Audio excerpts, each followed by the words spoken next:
Welcome to Insightful AI Studio, where creativity meets technology. The Disappearance at Crimson Lake. Chapter 1. The Tranquil Town. Crimson Lake was a small, peaceful town nestled deep within the pine forests of the Pacific Northwest. Known for its serene lake, friendly community, and quiet charm, it was the kind of place where everyone knew everyone, and nothing out of the ordinary ever happened. That was until one crisp autumn morning when Emily Carter vanished without a trace. Emily, a 24-year-old woman who had grown up in Crimson Lake, was a beloved member of the community. She worked as a local schoolteacher and was known for her warm, outgoing personality. On the morning of October 12th, she left her house to go for her usual morning jog around the lake. She never returned. When Emily didn't show up for work later that day, her colleagues began to worry. She was always punctual and responsible. Calls to her phone went unanswered. Her closest friend, Claire, tried to remain calm, but when Emily's absence stretched into the evening, panic set in. Claire reported her missing to the police. The disappearance of Emily Carter shook Crimson Lake to its core. Nothing like this had ever happened in their quiet town. People began locking their doors at night, whispers of fear and speculation spreading through the streets like wildfire. Chapter 2. The investigation begins. Detective Alex Harris, a seasoned investigator with over 15 years of experience, was assigned to the case. Though he had dealt with his share of missing persons in the big city, he found himself puzzled by the sudden disappearance of a woman in such a close-knit community. No one could have expected a crime like this in Crimson Lake, and yet here they were. The investigation began at the lake. Local law enforcement, along with volunteers from the community, combed through the surrounding woods, searching for any sign of Emily. The lake was dragged, but nothing turned up. No body, no clues, just a lingering sense of dread.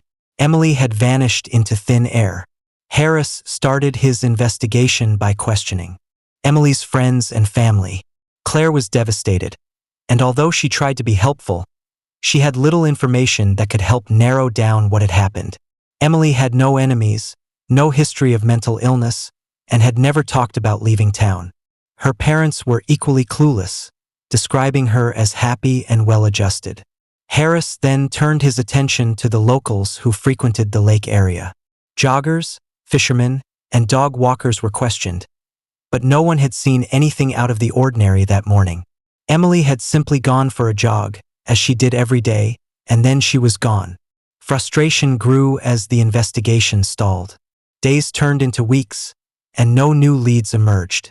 The media caught wind of the case, and Crimson Lake became the focus of intense media scrutiny. The townspeople grew paranoid, fearing that a predator was lurking in their midst. Chapter 3.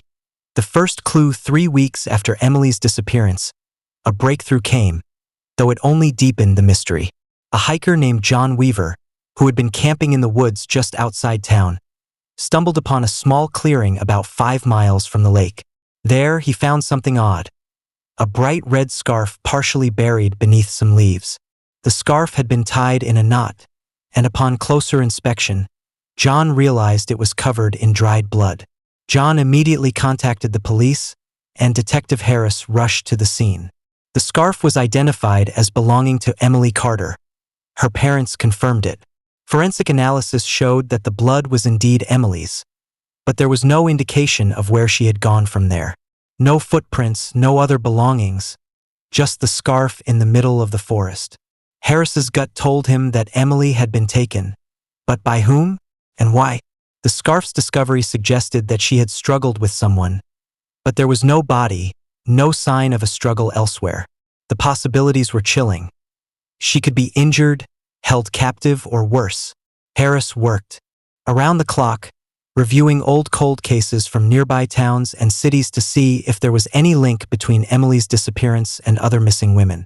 He began to suspect that this wasn't an isolated incident, but part of something bigger. Chapter 4. The suspect. A breakthrough came when Harris received a tip from a resident who mentioned a man named Thomas Reed. Reed was a quiet, reclusive man who lived on the outskirts of town in a rundown cabin. He had moved to Crimson Lake only a few months before Emily's disappearance, and few people knew much about him. He kept to himself, but rumors had circulated that Reed had a criminal past. Harris and his team visited Reed's cabin and questioned him. Reed was evasive and defensive, claiming that he had no knowledge of Emily Carter's disappearance. However, Harris's instincts told him that Reed was hiding something. His alibi was shaky, and his behavior was suspicious, but there was no concrete evidence linking him to the crime. The cabin itself was run down and cluttered, filled with old newspapers and junk. But one thing caught Harris's eye: a small collection of photographs tucked away in a drawer. Most of the photos were of random landscapes and buildings, but one photograph was different. It was a picture of a young woman jogging near the lake, a woman who looked eerily similar to Emily. Harris's heart raced as he studied the photo. It was taken from a distance, likely with a zoom lens. It was Emily, there was no doubt about it. But why did Reed have this photograph? Was he stalking her? And if so, what had happened to Emily after that? Reed was arrested and brought in for further questioning, but he maintained his innocence. He claimed the photograph had been taken by accident, that he often took pictures while walking around town. Harris didn't believe him, but without more evidence, he couldn't hold him for long. Chapter 5. A haunting discovery. With Reed still under suspicion, Harris continued digging into his past. He uncovered a disturbing detail. Reed had been linked to the disappearance of another young woman in a nearby town 5 years earlier. That case, like Emily's, had never been solved, but the similarities were striking. The woman had vanished after going for a walk, and no trace of her had ever been found. Armed with this new information, Harris returned to Reed's cabin with a search warrant. This time, they searched every inch of the property. In the basement, hidden behind a pile of old furniture, they made a chilling discovery. There, they found a small, locked door that led to a hidden room.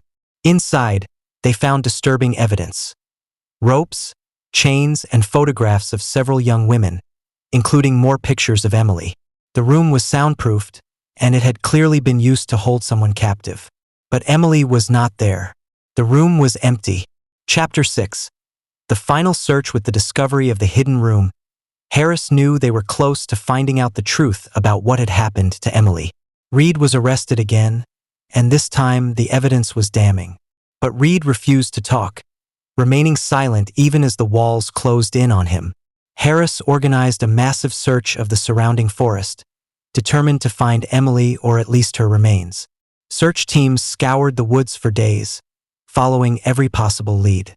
Finally, after nearly a week of searching, they found a shallow grave deep in the forest, about 10 miles from the cabin. Inside, they discovered the remains of a young woman. Forensic tests confirmed it was Emily Carter. The town of Crimson Lake was devastated by the news.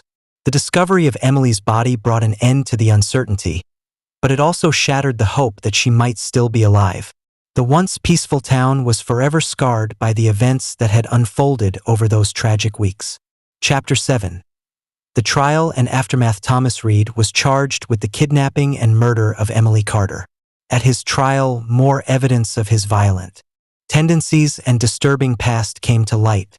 He had been a predator, stalking his victims before striking. The photographs, the hidden room, and his history of suspicious behavior sealed his fate. Reed was convicted and sentenced to life in prison without the possibility of parole.